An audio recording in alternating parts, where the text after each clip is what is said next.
Shri Radhe everyone, welcome back to my YouTube channel. मैं आ गई हूँ आपकी अपनी favourite story advocate Anjali Awasthi का आज का एपिसोड लेके, जो कि बहुत ही इंटरेस्टिंग और धमाकेदार होने वाला है। तो प्लीज़ वीडियो को एंड तक जरूर देखिए। चैनल पर नए हैं तो चैनल को सब्सक्राइब करना, बेल आइकन को प्रेस करना बिल्कुल ना भूले।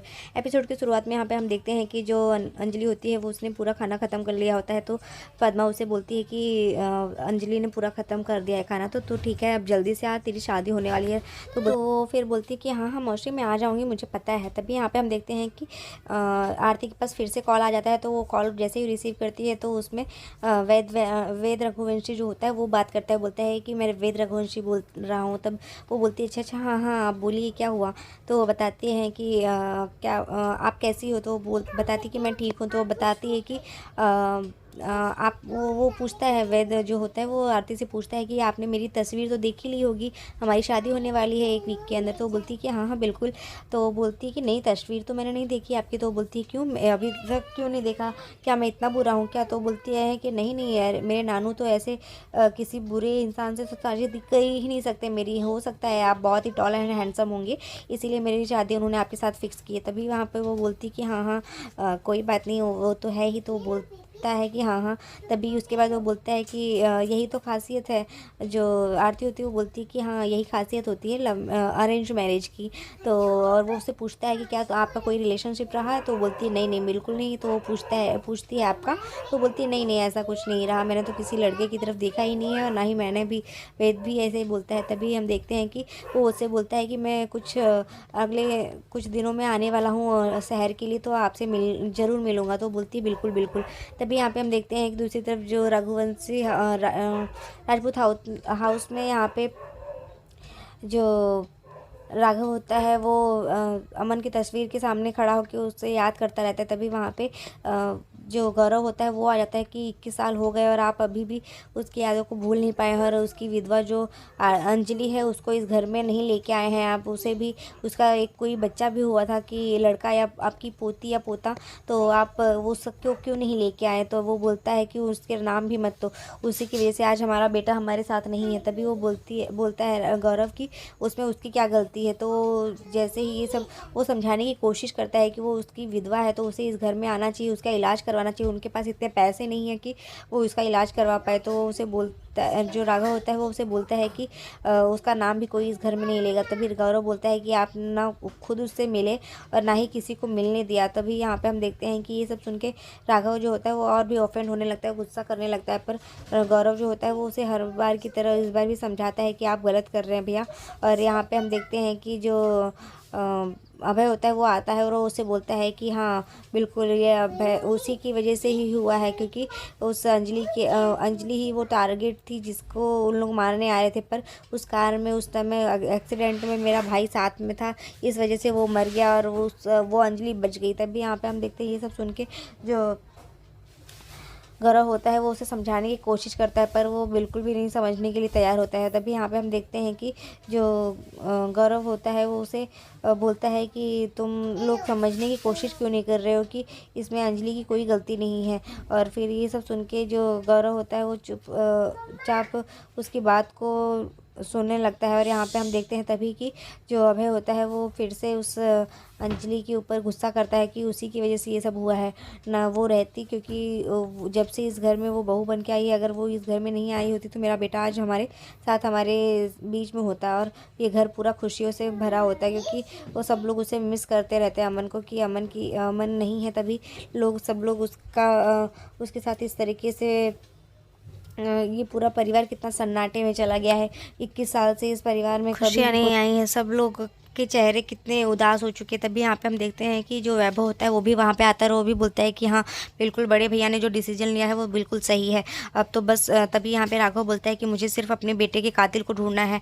तभी यहाँ पे हम देखते हैं कि जो भजन सिंह होता है वो आ जाता है और वो बोलता है कि अब क्या मतलब है, जब आप 21 साल में अब उस केस को तो बंद कर दिया गया है। तभी यहाँ पे गौरव होता है जो वो पूछता है कि केस किसने बंद कर दिया और कौन था इसके पीछे, क्या तुम्हें पता है, चंद्रभान ठाकुर या युवराज ठाकुर या फिर भजन सिंह तुम।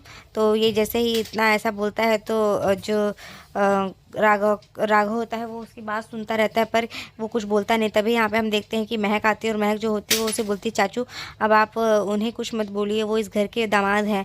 तो यहाँ पे हम देखते हैं तभी उदय सिंह जो होते हैं, उदय रघुवंशी, वो कॉल करते हैं भजन सिंह के पास। तो भजन सिंह जैसे ही फ़ोन रिसीव करते हैं तो वो बोलते हैं कि हेलो भजन सिंह कैसे हो तुम। तो वो बोलता है कि हाँ हाँ सब ठीक है, कोई दिक्कत तो नहीं आई। तो क्योंकि वो बोलता है कि राघव सिंह राजपूत अब कोई केस नहीं हैंडल करते, उनके बिहाफ पे सारा केस जो है मैं हैंडल करता हूँ। तो वो उसे बोलता है कि नहीं नहीं, मैंने आपको केस के सिलसिले में नहीं याद किया है, मैं तो बस ऐसे ही पूछने के लिए कॉल कर रहा था। एक्चुअली मेरे भतीजे की शादी होने वाली है नेक्स्ट वीक में, तो उसकी वजह से मैं आपको इनविटेशन देने के लिए आने वाला था, तो इस वजह से बोल रहा था। तो उसे बोलता है कि हाँ हाँ बिल्कुल। तो वो पूछता है कि लड़की कहाँ से है। तो वो बोलती है लड़की तो दिल्ली की ही है। और फिर वो उसे बताता है कि कौन है लड़की। तभी यहाँ पे हम देखते हैं दूसरी तरफ कि जो आरती होती है वो बोलती है कि मैं आरती जो कभी नहीं हारती। तभी यहाँ पे ये सब सुन के जो उसका पूरा परिवार है उसको सबके सामने बताती है कि वहाँ पे किस तरीके से उसने सारी रिकॉर्डिंग की थी, सारे गुंडों के साथ उसने सारी लड़कियों को देखा था कि किस तरीके से उसकी तस्करी की जा रही हो रही है। तभी यहाँ पे हम देखते हैं कि अंजलि जो होती है वो चुपचाप सिर्फ सुनी रहती है, बस उसके कानों में आरती की आवाज़ जाती है, जिसकी वजह से वो सब चीज़ें सुन पाती है, पर समझ पाती है, पर वो कुछ एक्शन नहीं कर पाती। और यहाँ पे हम देखते हैं कि वो सबको बताती है कि मैंने किस तरीके से गुंडों को मारा है, किस तरीके से सबको, एक को कराटे से मार के गिरा दिया, एक को एक हाथ से मारा, एक को दूसरे हाथ से मारा, ऐसे सबको बताती है कि मैंने सबको मारा, और फिर मैंने एक लड़की को भी बचा के लाई हूँ मैं वहाँ से। तो ये सब सुन के जो गणेश अवस्थी होते हैं वो सोचते हैं कि ये लड़की अभी ये सब क्यों करना चाहती है, अभी उसकी शादी होने वाली है 1 हफ्ते के अंदर, और ये सब कुछ कर रही है। तभी यहाँ पे हम देखते हैं कि वो बोलती है कि आ जाओ कली अंदर। तभी वो कली को जैसे ही बुलाती है तो वो सब लोग पूछते हैं कि ये क्या हुआ, क्यों इस तरीके से तुम इस लड़की को लेके आई हो, ये कौन है, क्या करती है, कहाँ रहती है। तो ये बताती है कि ये कली है, इसको ये सब लोग इसके पीछे गुंडे लोग पड़े हुए थे, और वो गुंडे लोग इसके पीछा कर रहे थे, और इसीलिए मैंने इसको वहाँ से बचा के लेके आई हूँ। तो क्या मैंने कोई गलत किया है। तभी यहाँ पे हम देखते हैं कि वो उससे बोलती है कि वो ये यहीं पे रहेगी अब। तभी जो गणेश अवस्थी होते हैं वो बोलते हैं कि लेकिन ये ऐसे कैसे रह सकती, तेरी शादी होने वाली है। और तो वो उसे बोलता है, जो आरती होती है वो बोलती है कि हाँ लेकिन मैं इस लड़की का इंटरव्यू लूँगी और इसको फिर सबको दिखाऊंगी, क्योंकि सबको पता चलना चाहिए, क्योंकि जो आरती है वो कभी नहीं हारती, और मेरी सिर्फ जुबान ही नहीं कैमरे का शटर भी चलता है। तो ये सब सुन के वो सबको हैरान कर देती है, पर जो गणेश अवस्थी होते हैं वो अभी भी उसे परमिशन नहीं देते हैं। तभी यहाँ पे हम देखते हैं कि पद्मा जो होती है वो भी यही पूछती है कि ये है कौन और कहाँ पे रहेगी, ये कैसे रहेगी, हमारे खुद के खाने के समय कुछ फिक्स नहीं है कि आज मिला है तो कल क्या खाएंगे ये भी नहीं पता है, पर यहाँ पे तू इसको भी लेके आएगी तो ये क्या खाएगी। तो वो बताती है कि ये मेरे खाने में से ही खा लेगी थोड़ा सा। तभी यहाँ पे हम देखते हैं कि वो इसे बोलती है, और यहाँ पे गणेश अवस्थी जो होते हैं वो भी ये बोलते हैं कि सब लेकिन तू अभी तेरी शॉपिंग शादी की हो गई, तेरी तैयारियां हो रही हैं शादी के लिए, तो तू ये सब क्या कर रही है यहाँ पे।